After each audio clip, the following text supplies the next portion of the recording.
Hi,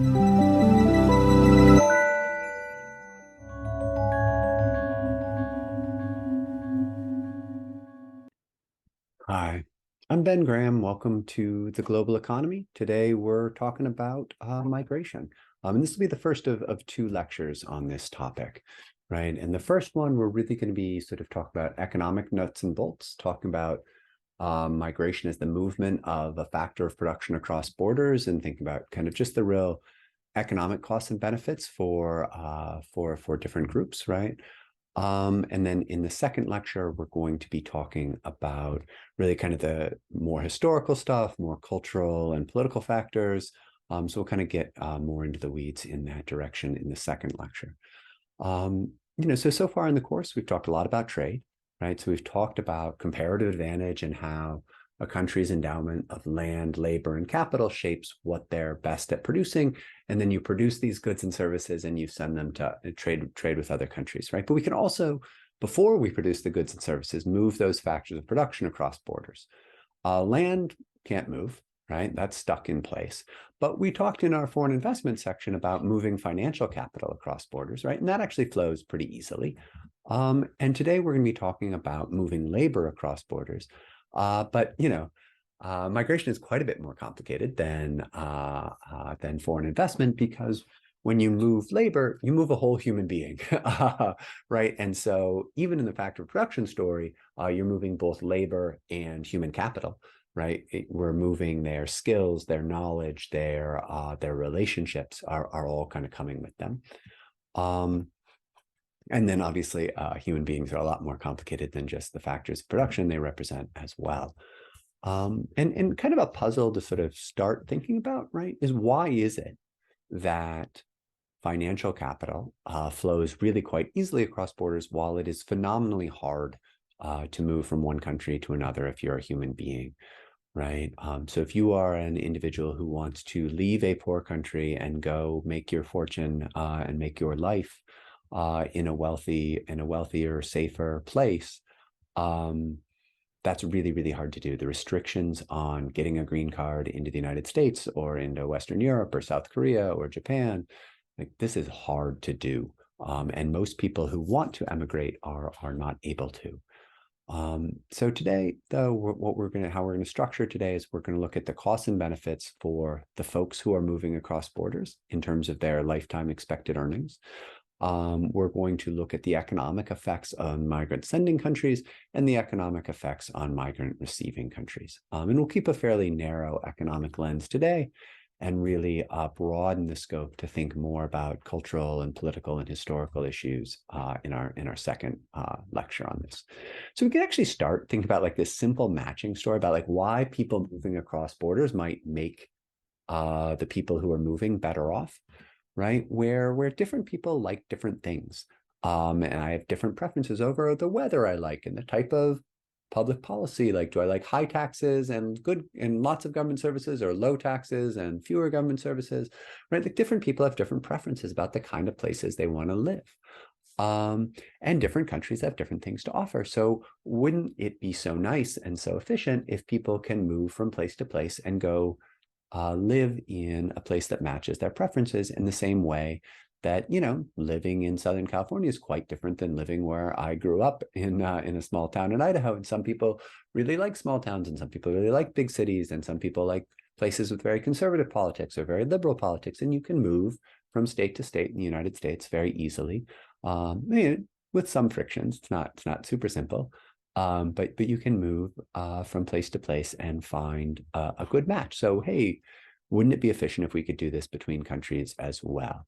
And this between countries movement gets complicated for a number of reasons, but one of them is this whole idea kind of nationalism and the nation state, right? And this, nationalism is many things. One of the beliefs, sort of a nationalist belief, is that some particular racial, cultural, or religious group, this is usually grounded in history, be that true history or imagined history, but grounded in history, that some group has a particular right to live and generally to rule or govern, it's usually part of this belief as well, in a particular place, right? People belong to nations. Those nations have homelands. and that kind of a way of thinking about the world is pretty incompatible with this efficient matching of people to the mixes of kind of weather and geography and politics that they like. All right. And it is also the case that it's not simply the case that like, oh, some people go to live in the chocolate country and some in the vanilla country, right? And that, it's all just kind of like tastes and, different people, there are patterns to where people want to go. And in particular, people tend to want to move from places that are poor to places that are richer, and places that are more dangerous to places that are safer. Right. So you can think about moving from poor to rich as generally, economic migration, right? And then moving from dangerous to safe as we think a lot about refugees, kind of fleeing war, fleeing famine, fleeing political repression, going to safer places, places that are more politically free, that sort of thing. We'll talk next lecture about how that distinction between economic migrants and refugees and asylees is actually pretty blurry, right?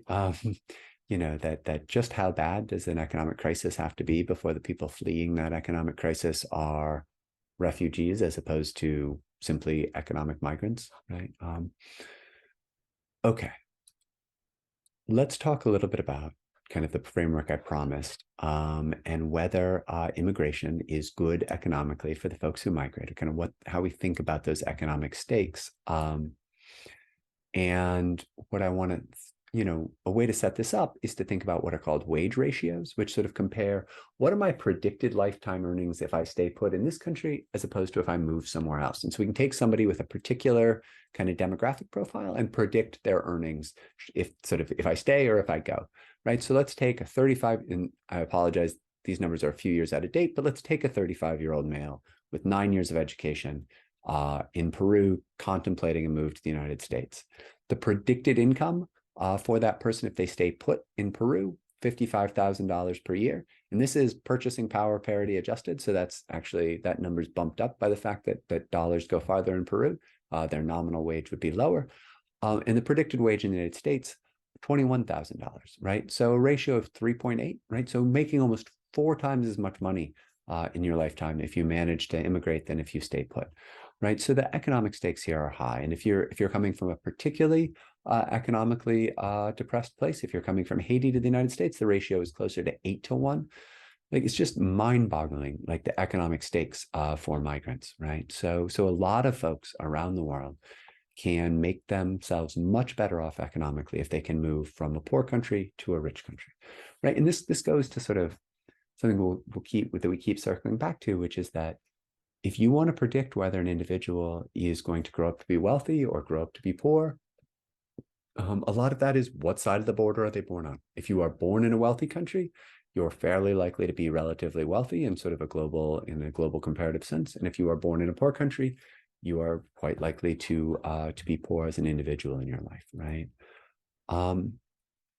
Okay, so let's kind of shift our focus. So if the economic benefits to migrants are very, very clear, we want to work toward this puzzle of, well, why aren't people allowed to migrate from where they would not earn very much in their life to where they would earn a lot? Why can't they go to places where they can be much more economically productive? Michael Clemens, who I like a lot, has a terrific article written a number of years ago now, but still highly salient, called "The $1 Trillion Bill Lying on the Sidewalk," right? That his prediction, his estimation, based on some pretty sophisticated work, is that you could increase global GDP by about $1 trillion a year if you allowed people to move around the globe in search of better economic opportunity. So the economic stakes here are high. Okay, let's look at the national level. Let's look at well, is it harmful to countries if a bunch of folks pick up and leave and go seek opportunity elsewhere? And if I'm going to have you take anything away from my teaching on this, one place where I'll kind of editorialize is that I think these concerns about brain drain and brain waste are overemphasized. So I'll run you through them. They're important things to be aware of, but I think they pale in comparison to the economic benefits for the countries that send migrants, which we'll talk about on the next couple of slides. But the downsides are this, right? For a couple of reasons, partly because migration is very expensive. Just the act of, getting a plane ticket and going and setting up shop in a wealthy country, like that takes a lot of money to go do. Um, so wealthier individuals tend to be more capable of paying for the migration itself. And then also these migrant receiving countries like the United States or Western Europe or South Korea or something, right? They tend to accept folks more who are highly educated, right? The US has in particular H-1B visas for skilled workers, right? So it's much easier to get a green card to the United States if you are highly skilled, right? And so that means that wealthier, higher skilled individuals are more likely to be able to leave and to actually follow through and leave their countries in which they're born. And that leads to some dynamics. If you're really worried about brain drain, you would probably, you might be particularly worried about healthcare professionals leaving the African continent, right? We're about 20,000 healthcare workers, so we're talking doctors and nurses, every year leave Africa to seek employment elsewhere. And we do have a shortage of trained doctors and nurses in Africa. And we do have a situation where a lot of governments pay a fair amount to subsidize medical school and that kind of thing, and then see some of the folks they trained pick up and leave. And so that can be a cause of concern. And then you can also see some brain waste, where sometimes when these somewhat wealthy or somewhat more skilled individuals are able to emigrate, sometimes their credentials aren't recognized in the countries they go to. Sometimes the alignment in the labor market isn't right, and you get brain waste. Kind of the archetype here is somebody who is trained as an engineer in Ethiopia, emigrates to the United States, ends up driving a cab, and you're like, well, this can't be good for the global economy when you have a big part of this individual's human capital that they've invested a lot in securing all this engineering knowledge is now going to waste while they're doing a job that doesn't make good use of their skills. And obviously, it still ends up being in this individual's often economic interest to emigrate, because they may make more money driving a cab in the States than they make as an engineer back in Ethiopia, or there may be other reasons they want to settle their family in the United States. So people make this move and consider it in their own best interest. But we're like, wait, is there this loss of applied human capital when we move folks from one country to another sometimes? Okay, so those are the risks or the downsides. And let's think about like what the upsides are here. If you're a migrant sending country, if you have some of your wealthiest, most skilled individuals moving to other countries, how can that benefit you? And well, one of those is remittances, probably the largest, most direct channel, which this is money that migrants are sending home, usually to family members, sometimes to other folks. And this can make up a quarter or even half of GDP in some poor countries, right? And it's a major source of foreign exchange and simply income to a lot of folks in a lot of countries. So that's one channel, and we can think about, there was this great study done.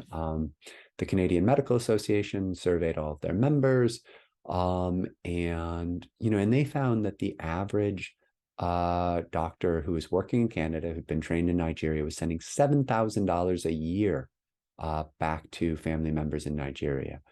Right. And so that's, averaging in those doctors who were working in Canada didn't have any family at all back in Nigeria and weren't sending anything home. Folks who still had relatives back there were sending so much that averaged out to about $7,000 a doctor every year. So it's a lot of capital that flows back home. Right. And it goes well beyond that. Right. So, if you've been to a hospital in Los Angeles since you've been at USC, there's a decent chance that one of the nurses that cared for you was actually trained in the Philippines. Right. There's a really well-developed industry in the Philippines, really big network of nursing schools that train and certify at standards that are accepted in the United States and Western Europe, are sort of big destination markets for those folks. And so because folks in the Philippines know that if they pursue nursing education at one of these institutions, that they can have really high lifetime earnings moving to the United States or Western Europe, that they can send a lot of money home, or that they can go work for a decade and then come back to the Philippines having made a lot of money. There's a lot of folks who seek that training in the Philippines, right? And so it is because of those emigration opportunities that the whole industry of nurse training has built up to the level that it has. So you have a lot more high quality medical schools in the Philippines than you would have in the absence of this emigration opportunity. And then some of the folks who make the investment to get this nursing degree, sometimes their life circumstances change. They get married in that time and say, you know what, actually, I'm not going to emigrate overseas. I'm going to stay and raise my family here. Or, for some other reason, they end up not emigrating and they stay with that, elite global level training, working at hospitals in the Philippines. So they work for a few years in the Philippines and then go, or they go and work for 10 or 20 years and come back and then work in the Philippines, bringing all the knowledge that they learned in foreign hospitals back to the Philippines. And you get this sort of circular migration, which we'll talk quite a bit about. It's a particular research interest of mine, actually, is circular migration. And so the economic benefits of this can be tremendous for the country that is doing the migrant sending, right? So this circular migration or return migration, right? Maybe the archetypal case to think about here is actually the software boom in India, where you had, in the 80s, you had the Indian Institutes of Technology, which were really world-class engineering institutions, training really sophisticated engineers, right? And then those folks were emigrating, brain drain, leaving, best and brightest, made it through the exam system and gotten degrees at top state-funded universities, and then they're leaving, right? Oh, it's horrible for India, right? And in some level it is, right? They're not staying and they're not working there, right? But what they do is they go, and they came to Silicon Valley. Many of them, a decent proportion of them, came to Silicon Valley, right, in the late 80s and the early 90s, and were involved in the early sort of wave, the early .com boom, and kind of the growth of Silicon Valley in the United States, and developed skills, developed ties, particularly ties to U.S. venture capital, right, and then later in their careers kind back to India, took advantage of all the ties they had back in India, all the knowledge that they had of the engineering kind of labor market in India, and went back and started software firms in places like Bangalore. And then you had this huge domestic IT industry that grew up that was really kind of seeded and driven by return migrants and their ties to American capital and the knowledge that they brought back from Silicon Valley. And so it was a big loss when those engineers left, graduated from the ITTs and left for a couple of decades, right? But then later in their career, those individuals came back with knowledge and with money and with all these things to generate this domestic software boom, right? So these things get complicated in a hurry, and migration tends to be pretty rich here.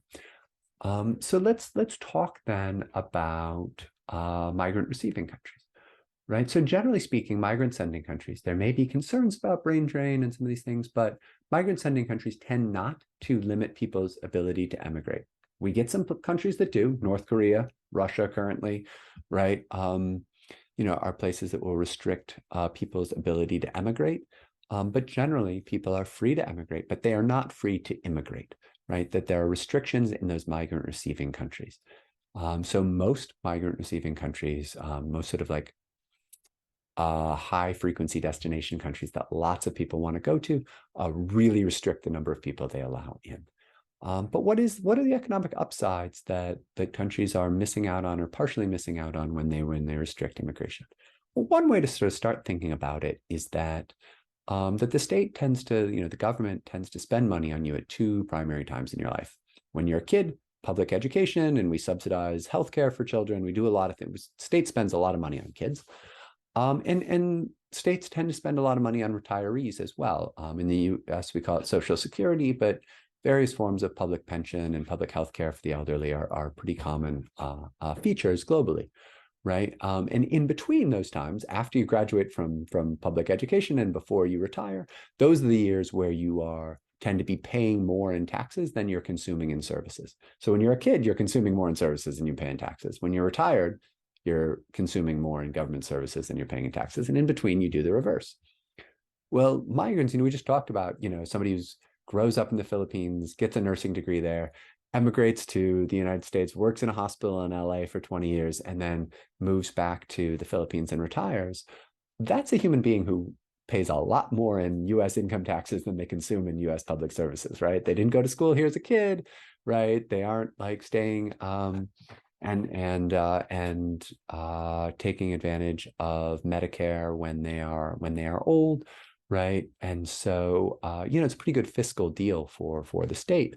And in the United States, this is fairly common, but it's really common in places like a number of Middle Eastern countries where they don't actually give workers the option to stay permanently, right? Where there's a lot of more temporary labor immigration. So you get a lot of, say, folks from Bangladesh who are immigrating to the United Arab Emirates or something like this, and working in the oil fields for 10 years, for 15 years, saving a lot of money in the time they do that, and then moving back to Bangladesh to start their family or to do things like that, right? And so you see this very common model in the Middle East. And actually, there was a lot of, for those of you who were watching the World Cup recently, there was a lot of focus on how those migrants are treated, right? And there are a lot of problems in that system, but it's also a tremendous amount of economic opportunity that is generated by that ability to move and work and come back, right? And so it's that system can create a lot more human value than it does if those folks are treated better. But that general ability to move somewhere, to work for a while, and to move back, move from a place where wages are low and labor is abundant to a place where labor is scarce and it is high and wages are high, work there, and then return, can generate a lot of economic benefits. Okay. And we do see, U.S. businesses. So, we think about kind of within a country, kind of who's benefiting the most. If you own capital and you are in a capital abundant country, in a labor scarce country, bringing in more labor from abroad is really important to you. And that's particularly true if you have very specific skill needs to fill, that you're having trouble filling with domestic workers. So if you look at the companies that are kind of most active in arguing for more skill-based visas or employment-based visas, you see a lot kind of on the tech side of kind of the Googles and the Microsofts of the world. And then you actually also see a lot in agriculture, advocating for more temporary worker visas for agricultural workers. Okay, so but we have these economic benefits, and I will actually, I'll kind of editorialize here too, or it's not editorializing, actually, it's talking about, I don't have it on the slide, but I want to loop in what we're talking about return migration on its benefits for these migrant receiving countries, that relationship. So if we go back to this ITT trained engineer from India coming to the United States, working, and then partnering with US venture capital to go and start companies back in India, this is tremendously profitable for the United States, right? Sergey Brin, who co-founded Google, is a first-generation immigrant. So many of the founders of major firms in Silicon Valley are immigrants, and so many multinationals that are American-based multinationals. Their ability to go set up affiliates overseas and do business profitably in global markets is dependent on their ability to hire first and second generation immigrants who have ties and relationships and knowledge about those foreign markets, to facilitate that cross-border investment and trade that is so central to the profitability of US multinationals. So the economic benefits for these migrant receiving countries are on net really, really large, but there are some downsides. And if we look within migrant receiving countries, and particularly look at wealthy migrant receiving countries where their capital abundant and labor scarce and wages are high in global terms, and if you bring more labor in, right? If you simply, so if you take, if we just look at like a labor supply curve and a labor demand curve. So if this is our demand for labor in the United States, where the higher the wage, the less labor is demanded, and the lower the wage, the more labor is demanded. And if we increase immigration from Mexico, where we bump the labor supply out from supply 0 to supply 1, right, the wage is going to fall, right? we're increasing supply. If we increase the supply of something, holding everything else constant, the price comes down, and the price here is the wage. And similarly in Mexico, if you have a bunch of workers leave, right, and we reduce the supply of labor available, and we're holding that and hold everything else sort of magically constant, right, wages are going to rise. Where so, people will keep, if borders were totally open, people would kind of migrate until those wages equalized, right? In the same way that we see people engage in arbitrage trade until prices equalize and we get the law of one price. The specific numbers I've got here is from like a fairly old paper, but the basic empirics here have held up pretty well over time. So if we look at who's losing out in the United States, what we see is sort of that if you are a high school dropout, right, in the long run, more immigration is lowering your wage by about 5%. At least in that 1980 to 2000 time period. If you're in an area that received more inward migration, right, your wages actually fell. If you're anybody else, then the long-term effects on your wages were pretty flat from inward sort of localized inward migration, right? But so it is the workers in the United States who the ones who are most susceptible to wage competition, sort of wages being driven down by inward migrants, are folks at the lower end of the education spectrum, right? The more educated you are, the more likely the skills you have are going to be complementary to the skills of folks coming in than if you're at the lower end of the education distribution. So, and we can talk a little bit about also kind of a downside where, to a certain extent, immigration into the US is going to increase inequality a little bit. We tend to let in, this is mostly about, we let in a lot of sort of lower income workers, and we let in a lot of workers very high up on the skill and wage ladder, and fewer folks in the middle. It's also, as we sort of talked about, that an influx of lower skilled immigrants will drive down wages in the lowest skilled and kind of lowest wage professions.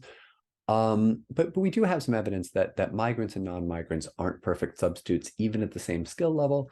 This is part of why, like in agriculture, there's still a big push to try to bring in a lot more agricultural workers. A lot of these are not jobs that U.S.-born residents are particularly eager to go do.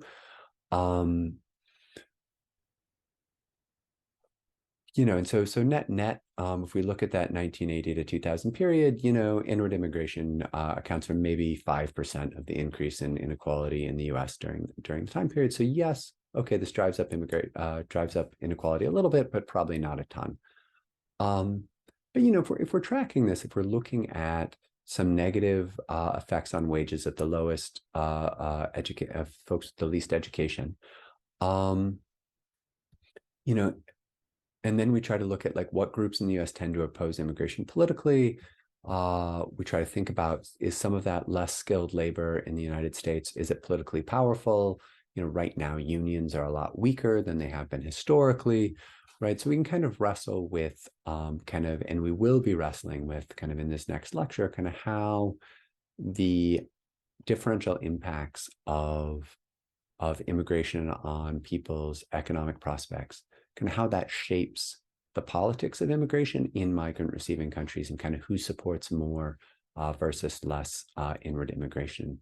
And what we'll end up seeing is that, much as we saw for trade, people aren't at the end of the day really pocketbook voters. That a lot of whether people support or oppose increasing legal immigration in the United States is often driven by factors quite different from what the predicted impact will be on their individual wages.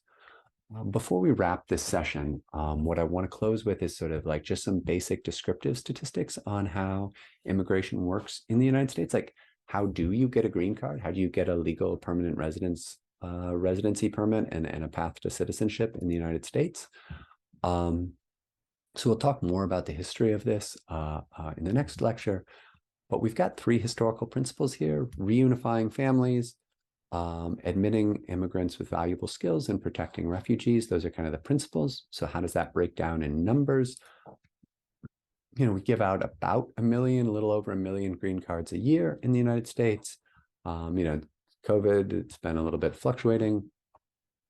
But of those green cards that we give out, about 45% go to immediate family members of citizens, and another 20% are going to essentially sort of more distant relatives who are sponsored by current U.S. citizens or green card holders, right? So that's the bulk of it, right? 2/3 of the immigrants coming of the green folks sort of coming in as legal permanent residents are coming in because they're related to somebody who's already a citizen or already a green card holder. Only 14% are employment related. So this is all the H-1B stuff of the skilled worker visas and that sort of thing. But that's only 14% of the green cards. About 13% are refugees or asylum seekers, right? Are granted, some portion of the green cards, right? We've got a diversity lottery, which in this case means countries that are underrepresented in the first generation immigrant population in the United States. There's literally a lottery that where we hand out 55,000 green cards a year via this lottery. And then 3% is kind of like other, where we have sort of special visa categories for, say, folks who worked as translators for US troops in Iraq or Afghanistan. There's a visa category specifically for those folks. And there's some other kind of case by case sorts of things there. And so that's the big map, right? Okay. I look forward to talking with you about this in class, and then we will roll toward a video soon on sort of more cultural, political, historical aspects of immigration. All right. See you all soon.